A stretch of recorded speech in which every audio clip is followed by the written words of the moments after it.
사울이 주의 제자들에 대하여 여전히 위협과 살기가 등등하여 대제사장에게 가서 다메섹 여러 회당에 가져갈 공문을 청하니, 이는 만일 그 도를 따르는 사람을 만나면 남녀를 막론하고 결박하여 예루살렘으로 잡아오려 함이라. 사울이 길을 가다가 다메섹에 가까이 이르더니 호련히 하늘로부터 빛이 그를 둘러 비추는지라. 땅에 엎드려져 들음에 소리가 있어 이르시되, 사울아 사울아 내가 어찌하여 나를 박해하느냐 하시거늘, 대답하되 주여 누구시니이까? 이르시되 나는 내가 박해하는 예수라. 너는 일어나 시내로 들어가라.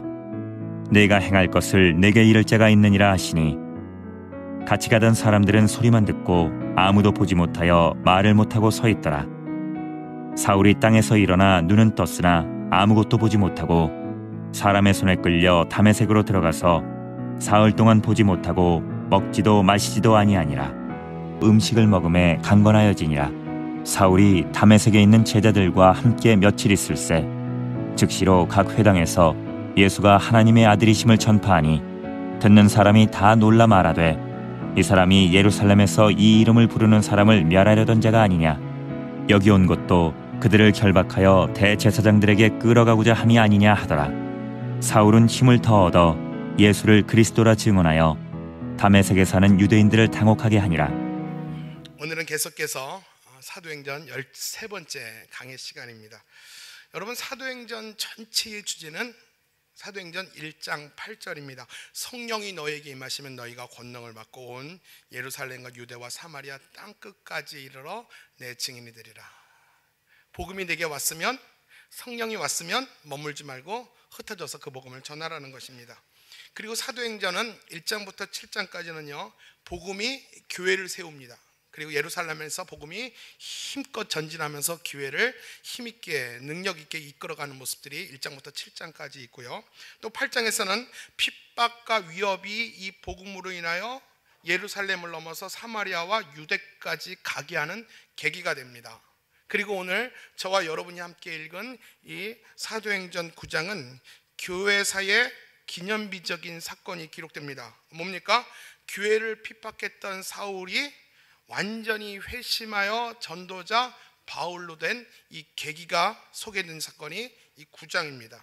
그리고 마지막 10장부터 28장까지는요 이방인의 사도로 부름받은 사도 바울이 중심이 되어서 복음을 이끌고 땅끝까지 이르러 복음을 전하는 이 복음의 행전이 바로 10장부터 28장까지 사도행전의 기록입니다. 여러분, 결국 이 복음은 예루살렘 한 곳에 머물러 있을 수 없었습니다. 복음의 증인자들, 증거자들로 인하여 그 복음이 방향성을 가지고, 성경이 말씀한 이 복음의 방향성을 가지고 열방을 향해서 복음이 흩어지기 시작했습니다. 한번 같이 볼까요? 자, 복음이 예루살렘에 뿌려졌습니다. 그리고 그 복음이 유대를 넘어 사마리아로 넘어가면서 이 땅끝으로 복음이 차오르기 시작합니다. 저 땅끝이 어디입니까? 계속해서 지금도 복음은 서쪽으로 복음은 서진하고 있습니다. 이것이 복음이 방향성이고, 복음은 지금도 그렇게 흘러가고, 복음은 강력하게 전파되고 있다는 것입니다. 저것은 이미 구약에서 이미 많은 부분에 있어서 예언된 부분이고, 예수님께서도 공생애를 사시면서 이 복음의 확장에 대해서 여러 번 말씀하셨고요. 또 마가의 다락방에서 성령이 오셨을 때 그 나타난 현상 중에 하나가 많은 사람들이 외국어의 방언으로 말을 했다고 합니다. 이것은 곧 뭘 얘기합니까? 복음이 열방으로 확장될 것을 이미 예언한 조짐의 증거들이라는 것입니다. 이렇듯 복음은 예루살렘에 머물러 있을 수 없고, 복음은 복음의 방향성을 향해서 복음은 계속해서 확장되어지는 것을 사도행전에서 분명히 이야기를 하고 있습니다. 자, 사도행전 8장에 보면 이제 교회를 향해서, 복음을 향해서 박해가 오게 되죠. 그래서 어떻게 됩니까? 사도 외에는 다 흩어지기 시작합니다. 흩어진 그들이 곧 뭐예요? 복음 전도자가 되어서 힘있게 복음은 사마리아와 온 유대 가운데 힘있게 전파되게 됩니다. 이윽고 복음의 박해자였던 스데반의 죽음을 주도했던 그가 누굽니까? 사울이었죠. 사울이 남은 그리스도의 잔당들을 잡아내기 위해서 다메스커스, 이 다메섹에 올랐을 때 그는 하나님과 충격적인 만남을 갖게 됩니다. 이 충격적인 만남을 통해서 상상할 수 없는 일을 사울의 입장에선 당하게 됩니다. 이건 의지적인 부분이 아니라 일방적으로 당하게 됩니다. 하나님과의 충격적 만남으로 그는 당하게 됩니다. 복음의 박해자 사울이 복음 전달자 바울로 바뀌는 대전환의 사건이 바로 사도행전 오늘 9장의 사건이라는 겁니다. 어떻게 이런 일이 일어날 수 있을까요? 이런 일이 가능한 걸까요? 결국 그는 유대인뿐만 아니라 이방인의 전도자가 되어서 평생 하나님의 복음 증거자로 그 핍박자 사울이 그렇게 살게 되는 계기가 오늘 사도행전 9장에서 소개되는 내용이에요. 여러분, 어쩌면 당시 사울은요, 당시 기독교인들에게 굉장히 위협적인 존재였습니다. 지금으로 말하면 IS와 같은 이 위협적인 존재가 이 사울이었습니다. 당시 기독교인들은요, 이 사울이라는 이름만 들어도 치가 떨고 그 이름을 밟지도 않고 그가 나타나면 그 자리에서 금방 흩어지고 말아버립니다. 그만큼 강력하고 위협적인 인물이 사울이었습니다. 그렇게 지독하게도 기독교인을 박해한 자가 사울이었어요. 하나님 외에는 감당할 자가 없었어요. 그런데 그가 오늘도 살기가 등등하여 다메섹을 향하여 기독교인들을 구금하러 갈 때에 하나님께서는 그를 쓰러뜨립니다. 환상과 꿈을 통해서 그를 만나는 것이 아니라 현실적으로 그를 찾아와서 그를 꼬꾸라뜨려 버립니다. 그리고 그의 인생을 그의 의지와 상관없이 송두리째 그의 인생을 바꿔버립니다. 그래서 박해자 사울이 아니라 복음 전도자 바울로 그 인생의 대전환을 경험하는 것이 오늘 본문의 사건이에요. 여러분, 그런 악랄한 박해자 사울이 복음 전도자가 되었다면 누가 믿을 수 있겠어요? 이 짧은 시간에 어느 날 갑자기 한순간에 이루어진 이 과정을 모르는 사람은요, 바울이 복음 전도자 됐다라는 말은 누구도 믿지 않습니다. 누구도 보지 않으면 말로만 듣고는 절대 믿을 수 없는 얘기죠. 그러나 오늘 본문에서는요, 이 상황을 최대한 구체적으로 설명해 주고 있어요. 저와 여러분이 읽은 이 본문은요, 최대한 그 상황을 이끌어서 구체적으로 설명하고 있다는 것입니다. 자, 이제부터 내러티브식으로 저와 여러분은 이 사울과 그 하나님과의 충격적 만남의 자리에 한번 같이 저와 한번 들어가 보도록 하겠습니다. 사도행전에 저자한 누가는 이 9장을 통해서 기독교인을 향한 이 사울의 시각이 또 기독교인을 향한 사울의 마음 자세가 어떠했는지 한 문장으로 표현해 주는 단어가 있습니다. 그게 뭐냐면 1절에 보니까 위협과 살기가 등등하다. 여러분, 위협과 살기가 등등하다라는 것은 어느 정도 같아요? 한번 상상해 보실래요? 위협과 살기가 등등하다. 제가 이 헬라어 원문을 한번 찾아보니까 이렇게 풀이가 되어 있더라고요. 사울이 내쉬는 숨은 독사처럼 독을 연신 뿜어내고 있다. 사울이 기독교인을 향하여 내쉬는 숨은 독사가 독을 뿜어내듯이 맹렬하게 뿜어내고 있다. 바로 핍박자 사울은 기독교인을 향해서 그 독을 맹렬하게 뿜어내고 있을 정도로 잔인한 모습이라는 것입니다. 여러분, 사울은 기독교의 확장, 복음의 확장을 막기 위해서 그가 결단하고 감행한 것이 뭔지 아십니까? 스데반을 죽인 거예요. 스데반을 잡아 죽이고 공개 사형시키면 일벌백계 될 줄 알았어요. 그런데 교회가 위축된 것이 아니라 복음이 더 확장되는 거예요. 이것을 보고 사울은 광분을 합니다. 그리고 자처해서 자기가 살인도구가 되겠다고 자청을 합니다. 남은 잔당을 내가 다 쓸어버리겠습니다. 그가 광분을 하고 흥분을 해버립니다. 그래서 기독교인을 향해서 맹렬한 독을 뿜어내는 그런 잔인한 자가 되었어요. 그래서 그가 바로 한 일이 뭔지 아세요? 예루살렘 대제사장에 찾아갑니다. 그러면서 유대인들 중에 흩어져 있는 도망간 유대인들을 본국으로 소환할 수 있는 그런 법적인 근거를, 그런 공문서를 자기한테 그 자격을 달라고 말합니다. 이 자격만 있으면, 공문서만 있으면 각 회당에, 각 지역에 가서 그 대제사장의 그 이름으로 된 그 공문서를 보여주면 그들을 본국으로 다 소환할 수 있는 이 법적 자격증이에요. 오늘도 사울은 이 자격증을 등에 꽂고 자신의 무리들과 함께 흩어져 있는 기독교인을 잡으러 갑니다. 그들이 어디 있는지를 먼저 서치를 하게 됩니다. 그런데 예루살렘에서 갈릴리 쪽에 올라가다 보면 다메스쿠스, 다메섹이라는 곳에서 기독교인들이 많이 모여 있다라는 정보를 입수하게 됩니다. 그래서 사울은 자신의 부대와 함께 총과 칼을 차고 그리고 다메스커스로 그들은 진격하게 됩니다. 그런데 문제는 여기에서 발생을 합니다. 2절 말씀입니다. 시작. 다메섹 여러 회당에 가져갈 공문을 청하니 이는 만일 그 도를 따르는 사람을 만나면 남녀를 막론하고 결박하여 예루살렘으로 잡으려 오려 함이라. 그 도를 따르는 자, 그 도를 따르는 자가 누굴 얘기합니까? 예수 믿는 자죠. 여러분, 예루살렘에서, 사울이 있는 예루살렘에서 다메스커스까지는 몇 킬로인지 아세요? 지도 한번 보실까요? 여러분 지도 보입니까? 예루살렘에서 다메섹까지는 몇 킬로예요? 240km. 240km 와음에 와 닿아요? 모르는 여러분을 위해서 여기서 대구까지의 거리예요. 여러분 여기서 대구까지 걸어가려면 며칠 걸어가야 됩니까?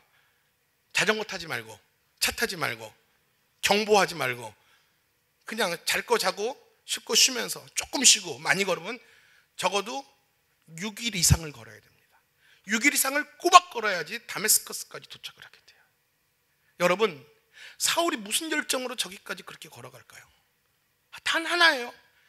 기독교인의 씨를 말리겠다는, 박해하겠다는 그 열심과 열정 하나 가지고 저 240km의 그 장거리를 등단하게 됩니다. 여러분, 저는 본문을 통해서 이런 질문을 합니다. 왜 사울이 그렇게 기독교를 박해할까? 남들들은 앞장서지 않는데 왜 사울은 기독교인을 향하여 맹렬하게 그 독을 뿜어낼까? 여러분, 왜 그런 것 같아요? 그가 혹시 기독교에 대한 개인적인 감정이 있었을까요? 그 기독교인들이 자신의 가족을 누가 죽인가, 뭐 안 좋은 경험이 있어서 기독교인들을 그렇게 잔인하게 박해할까요? 개인적인 감정 때문이 아니었습니다. 그가 왜 그렇게 기독교를 박해했는지 그의 이력을 보면 대충 알 수가 있을 것 같아요. 여러분, 사울의 이력을 한번 들어보시겠습니다. 사울은 길리기아 다소 출신의 사람이에요. 길리기아 다소라는 곳은요, 정통 헬라파가 사는 곳이고, 이 다소라는 곳은 학문성이 높은 지역입니다.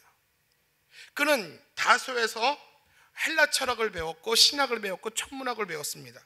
그리고 그는 거기서 히브리인 중에 히브리인으로 살았고요. 당시 사회, 상류 사회의 1%에 속하는 로마 시민권이었어요.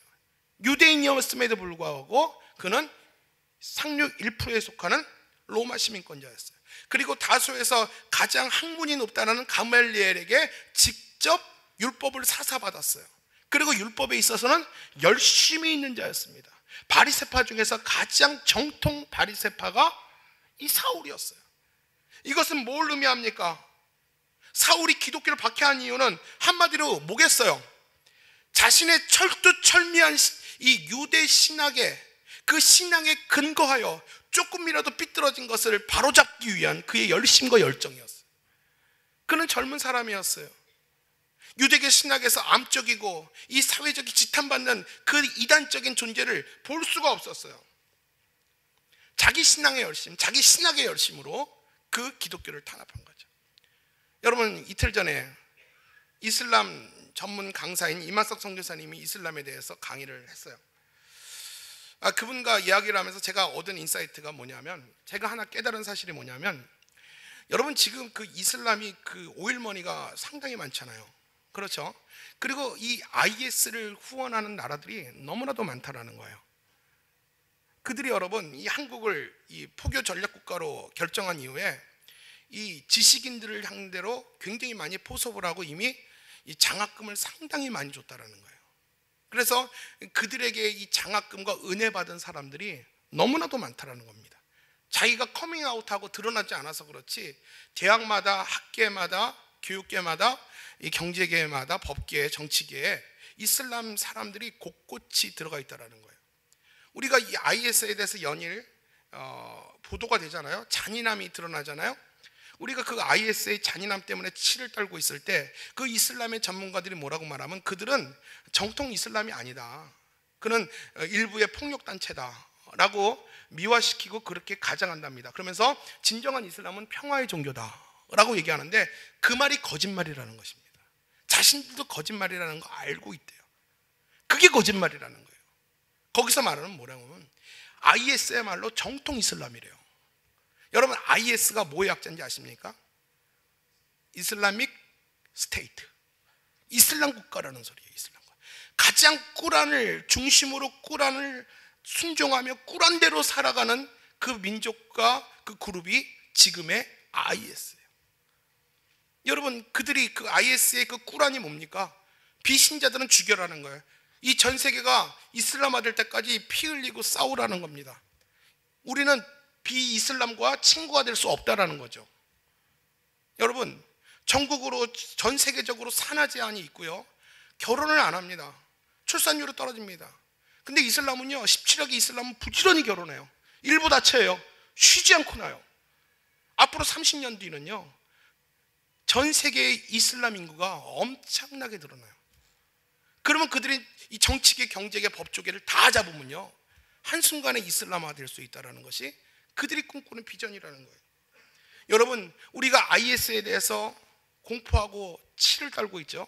여러분, 전 세계 57개국이 이슬람 국가인데 전 세계 이슬람 국가가 IS를 다 지지하고 있대요. 여러분, 저는 두려워요. 복음은 계속해서 서진해 나가고요, 이슬람은 계속 동진해 나갑니다. 서진하고 동진하다 결국 만나는 시점이 있을 거예요. 결국 이건 종교전쟁밖에 안 돼요. 제2의 십자군 전쟁이 일어날까 봐. 성경에서 말하는 아마겟돈 전쟁이 아마 그 시점에서 일어나지 않을까. 많은 성경학자들은 우려하고 있어요. 그게 얼마 남지 않았다라는 거예요. 여러분, 이슬람 국가들이요, 비이슬람 사람들의 이 정맥을 따고 목을 따잖아요. 이 끔찍하게 참수하는 것은 개인의 감정이 아니에요. 자신이 믿고 있는 그 꿀 안의 신념을 따라서 그들은 행하는 거예요. 그렇기 때문에 어떤 죄책감도 양심의 가책도 없는 거죠. 오히려 자랑스러워하고, 오히려 그런 기회가 있으면 내 소원은 그거라는 거예요. 얼마 전에 5살짜리 그 IS 애가 인터뷰를 하는 거 봤는데, 나도 아빠처럼 빨리 목을 떼고 따고 싶어요, 이런 얘기를 하고 있어요.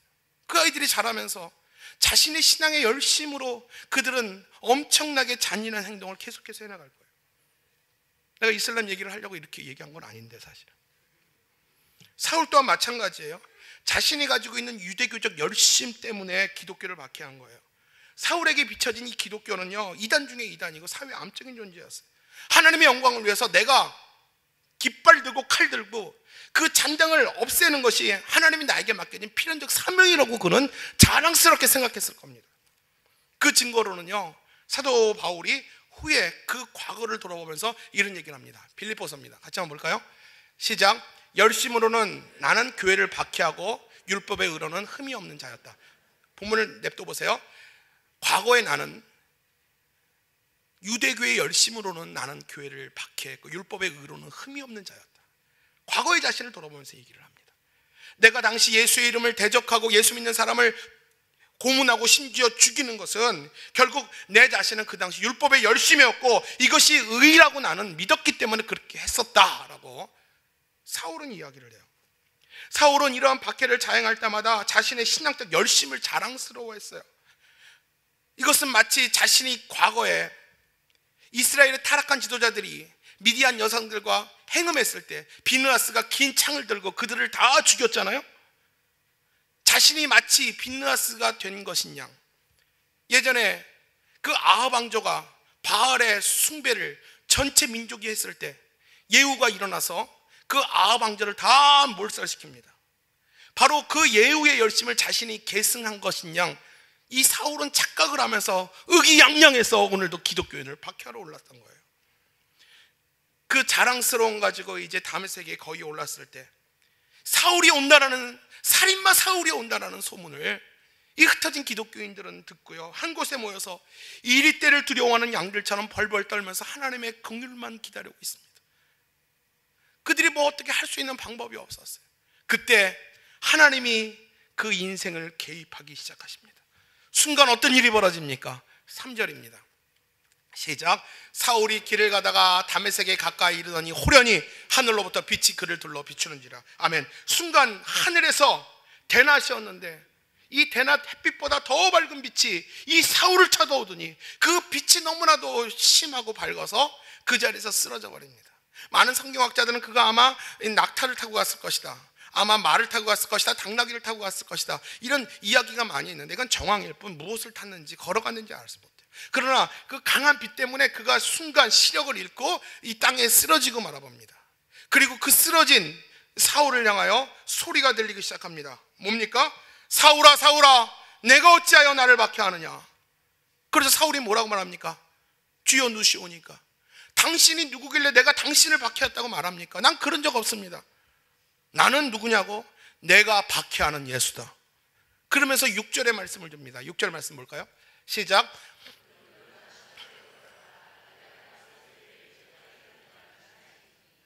하나님은 사울의 맹렬한 의지를 순간 완전히 무력화시키고 순간 마비시켜버렸습니다.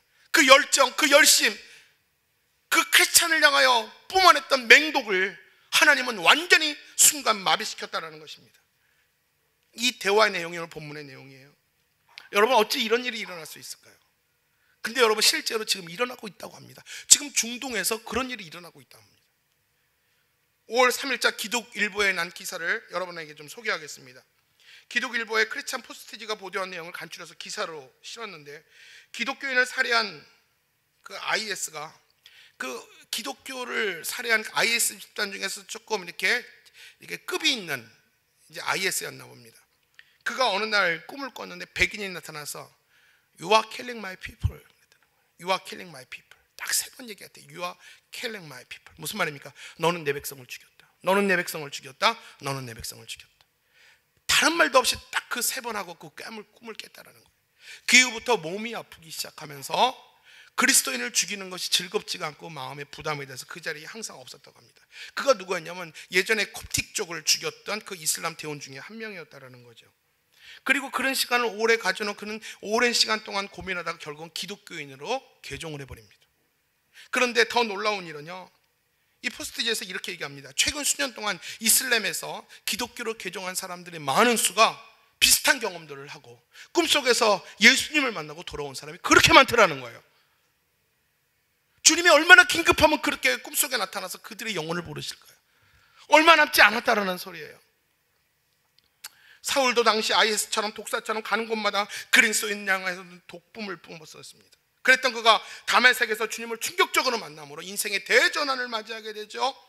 오늘 본문에서 그 만남의 의미가 무엇인지 우리 짧게 3가지만 나누도록 하겠습니다. 첫째로, 사울에게 그 당시 나타났던 현상, 이 빛과 소리는 하나님의 임재였다라는 거예요. 그 빛과 소리는 부활하신 예수 그리스도의 임재였다라는 것입니다. 우리 17절에 보니까 이렇게 말합니다. 아나니아가 사울에게 이렇게 말합니다. 네가 길에서 만난 예수는 이라고 얘기하고요. 또 27절에 보니까 바나바가 사울을 교회에게 소개할 때 이 사울은 다메섹에서 길에서 예수를 만난 자입니다 라고 말합니다. 결국 뭐예요? 사울이 빛과 소리를 만났는데 그 빛과 소리는 누구였다라는 거예요? 부활하신 예수 그리스도라는 것입니다. 사울을 갑작스럽게 그 인생을 향하여 갑작스럽게 찾아온 그 빛과 소리는 부활하신 예수 그리스도예요. 사울은 충격을 받습니다. 그 순간에 그가 부활하신 예수라는 사실 앞에서 그는 충격을 받아요. 예수는 분명히 죽었어요. 그 십자가에 못 박혀 죽는 것을, 마지막 숨이 끊어지는 것을 나는 똑똑히 지켜봤는데 그가 살아나서 내 인생을 향하여 습격해 온 것이, 말을 걸어온 것이 믿어지지 않는 거였어요. 그 충격으로 인해 그는 사경을 헤맵니다. 눈을 뜨지 못합니다. 누군가의 손에 이끌려서 다메섹 어딘가에서 3일 동안 먹지도 보지도 못하면서 시간을 보내게 됩니다. 그 3일의 기간은요, 사울이 바울로 바뀌는 깊은 기도의 자리였을 것입니다. 그는 자신이 그리스도를 대적한 큰 죄인이라는 사실을 깨닫고 깊은 회개와 함께 나를 찾아오신 예수 그리스도, 그분은 과연 누구인가, 왜 나를 찾아왔는가에 대해서 깊은 묵상과 고민을 하게 됩니다. 그러한 사울이 어떻게 다시 눈을 뜨게 됩니까? 우리 11절 12절 볼까요? 시작. 주께서 이르시되 일어나 집 가라 하는 거리로 가서 유다의 집에서 다소 사람 사울이라는 사람을 찾으라. 그가 기도하는 중이니라. 그가 아나니아라 하는 사람이 들어와서 자기에게 안수하여 다시 보게 하는 것을 보았느니라 하시거늘. 아멘. 사울이 십자가에서 처형된 예수가 그리스도라는 사실을 깨닫고 진심으로 회개할 때에 하나님은 아나니아를 시켜서 그의 머리에 안수함으로 그의 눈을 뜨게 합니다. 사울이 눈을 떴을 때 순간 보게 된 세상은 예전에 보았던 세상이 아니었어요.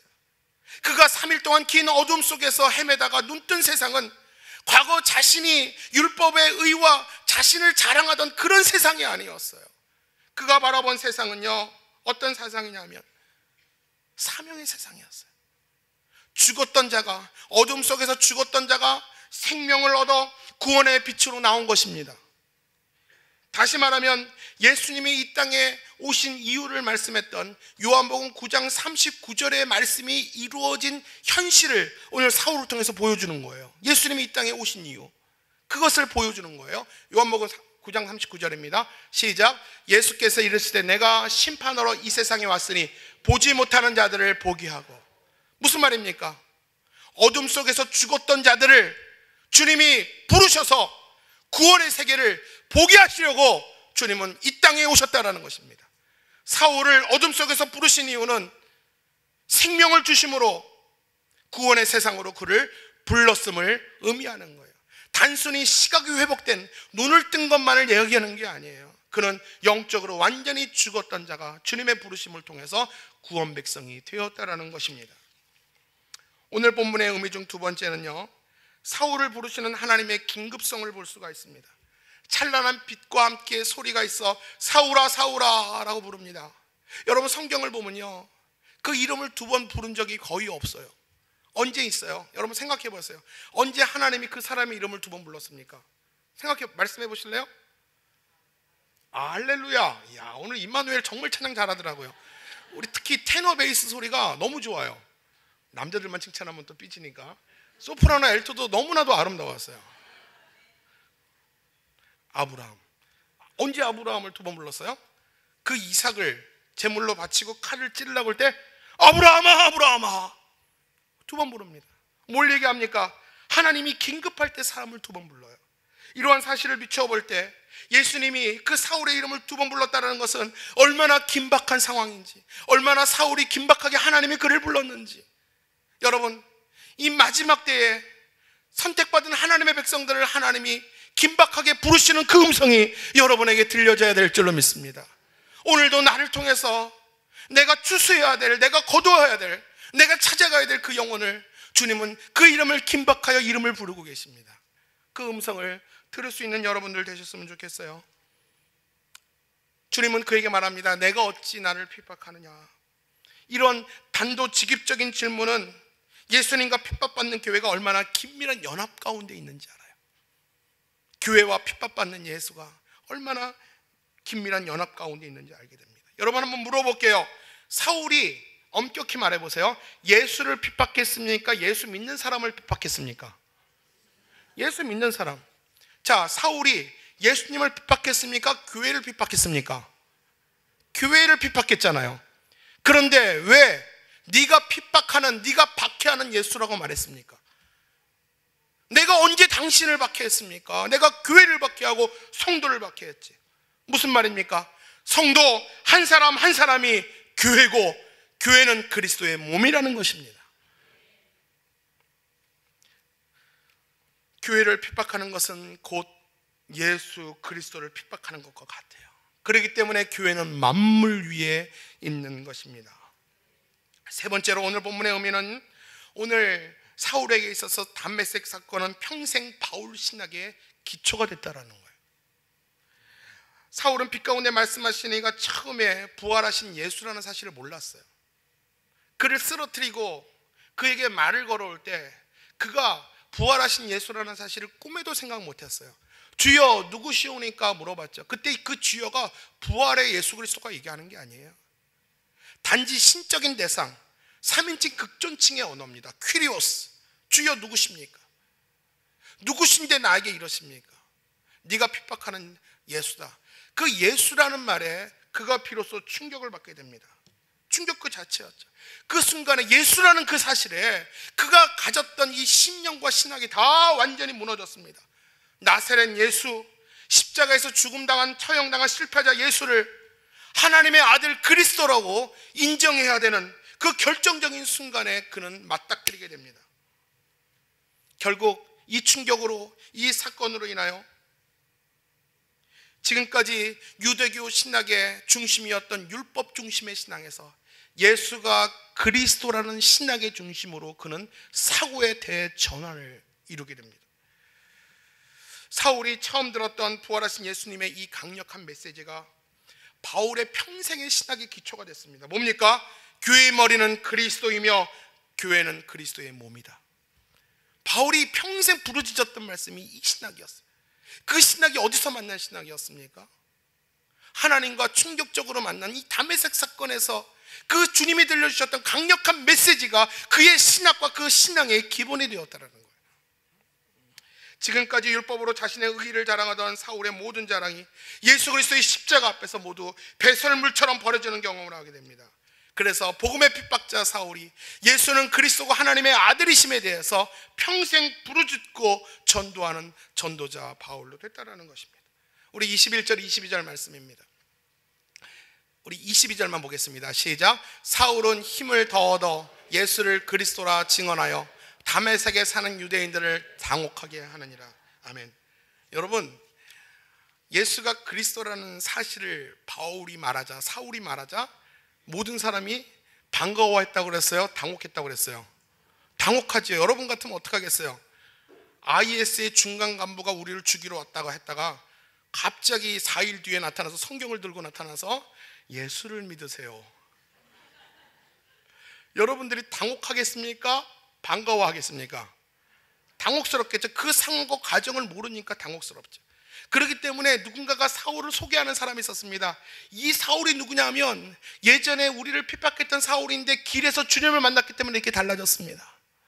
바나바도 이 사울을 얘기하잖아요. 이가 누구냐 하면 다메섹에서 예수님을 만났기 때문에 이가 이렇게 달라져서 복음 증거자가 됐어요. 이런 설명이 있지 않으면 그 사울을 감당할 수 있는 사람이 없었어요. 여러분, 후에 바울은요, 자신이 이렇게 변화된 거, 인생이 이렇게 달라진 건 내 삶의 터닝 포인트가 된 시점을 다메섹 도상에서 주님을 만났기 때문이라고 그는 입버릇처럼 늘 그런 얘기를 합니다. 여러분, 주님이 사울을 찾아왔던 시점은 언제였습니까? 사울이 죽기 전 아니었어요.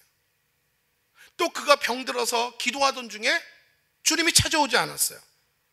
자신이 고통과 환난 가운데 하나님이 살아계시면 날 좀 도와달라고 그렇게 기도하던 중에 주님이 사울을 찾아온 게 아니에요. 언제 주님이 사울을 찾아왔습니까? 어쩌면 정반대로 쭉 뻗어있는 고속대로와 같은 인생의 대로에서 갑자기 주님은 그 인생의 허리를 치고 들어오셨습니다. 그리고 인생이 건너야 될 가장 안전한 다리를 주님은 끊어버리셨어요. 사울은 끊어진 자신의 다리를 보면서 자신을 부르신 이의 뜻에 결단하게 됩니다. 그리고 새로운 세상을 만나게 됩니다. 여러분, 우리도 문득 익숙한 인생의 길에서 길을 잃어버릴 때가 있습니다. 별일 없었던 일상이, 매일 건넜던 다리가 갑자기 끊어지던, 그래서 갈 길이 멈춰야 되는 어려운 때를 만날 때가 있어요. 예견되지 않았어요. 전혀 예상하지 않았어요. 누구의 잘못도 아니에요. 잘 나가던 인생의 대로가 갑자기 다리가 끊어졌습니다. 청천벽력 같은 이 암의 진단을 받게 되고요, 사업의 실패를 경험하게 됩니다. 자녀가 실패한 이야기를 듣게 됩니다. 누구에게는 고통일 수 있고요, 또 누구에게는 당황스러움일 수가 있습니다. 여러분, 바로 그때가 하나님이 나를 부르시는 때인 줄로 믿으시기 바랍니다. 그 자리에서 멈추세요. 벗어나지 마시고 주님을 깊이 묵상하시기 바랍니다. 그리고 그 고통의 시간이 깨달음이 되고 감사가 될 때까지 그 자리에서 머물러 보시라는 것입니다.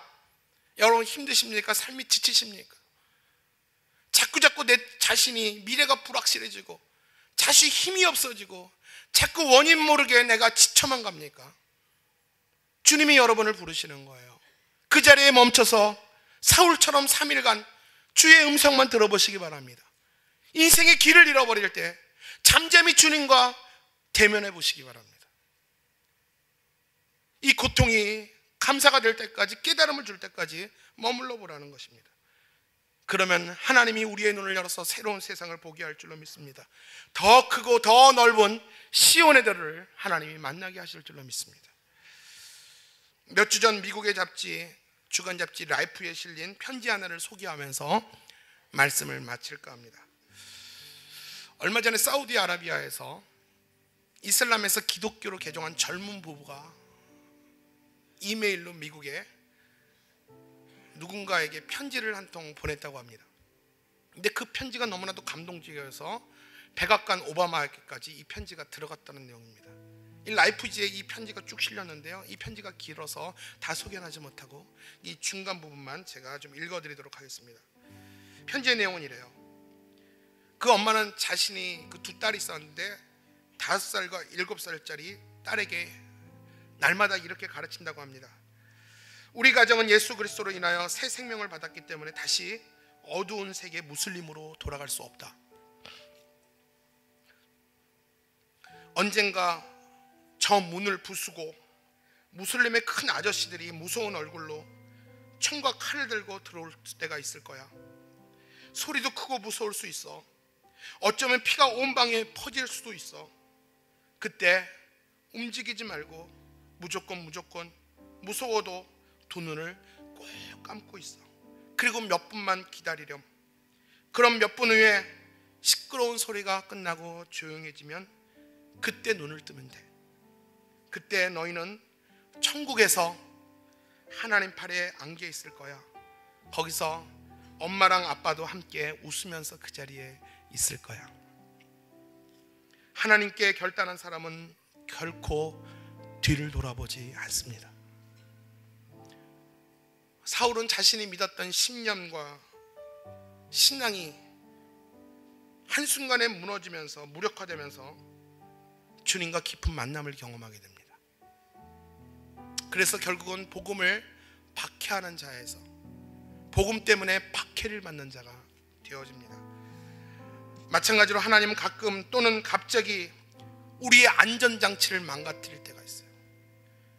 내가 그 안전장치 때문에 내가 예수를 믿고 교회를 다니고 그 안전장치가 더 튼튼하게 해달라고 하나님께 날마다 기도하는데 어느 순간에 예상치 못하게 내 안전장치가 무너뜨려버리고 부서질 때가 있어요. 제가 그거 원하는 거 아닙니다, 여러분들. 그러나 인생을 살다 보면 언젠간 기습적으로 그런 일을 당할 때가 있을 수 있다는 거예요. 바로 그때가 주님이 나를 부르시는 때예요. 나를 만나고 싶어 하는 때예요. 내 남은 여생을 좀 더 새롭게 하나님은 쓰시고 싶어 하는 때예요. 그 자리에서 벗어나지 마시고 그 자리에서 깊이 주님을 묵상하시고 새로운 삶을 결단하시기 바랍니다. 사울처럼 3일간 먹지도 보지도 못하면서 내가 하나님 앞에 죄인이었습니다. 오늘의 고통의 의미를 내가 깨닫고 내가 하나님 이제 무엇을 위해서 누구를 위해서 살아야 됩니까? 주님이 주시는 그 마음과 결단을 가지고 내가 다시 한번 내 마음을 추스릴 때에 주님께서는 영적 칠것 같은 어두움 속에서 내 눈을 뜨게 하시고 한 번도 경험해 보지 못한, 한 번도 보지 못한 이 세상을 보게 할 줄로 믿습니다. 여러분, 내 남은 여생 예수와 복음을 위해서 여러분의 인생의 가치관이 달라져서 내 삶이 사는 이유에 대전환을 경험함으로 주님이 사울을 부르시고 바울로 쓰셨던 것처럼 여러분의 후반의 인생이 주님의 영광과 복음을 위해서 복음이 서진하여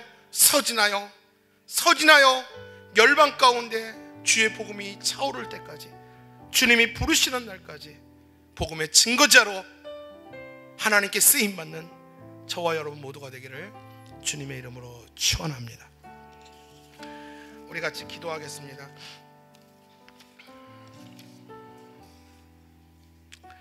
하나님, 내가 원치 않는 자리에서 넘어지고 내가 믿었던 안정장치의 고리가 부러지고 내 일상이 내가 항상 건너왔던 내 다리가 갑자기 무너질 때가 있습니까? 그래서 곤란하고 고통스럽고 혼란스럽고 당황스러울 때가 있습니까? 하나님, 그때 주님이 우리를 만나기를 원하시고 내 남은 여생을 더 고결하게 쓰시고자 하시는 주님의 뜻임을 나는 분별합니다. 하나님, 그 자리에서 주님의 더 높으신 부르심에 응답하게 하여 주시고 나를 쓰시겠다고 하시는 주님의 뜻에 내가 반응하게 하여 주시옵소서. 주여, 내가 여기 있나이다.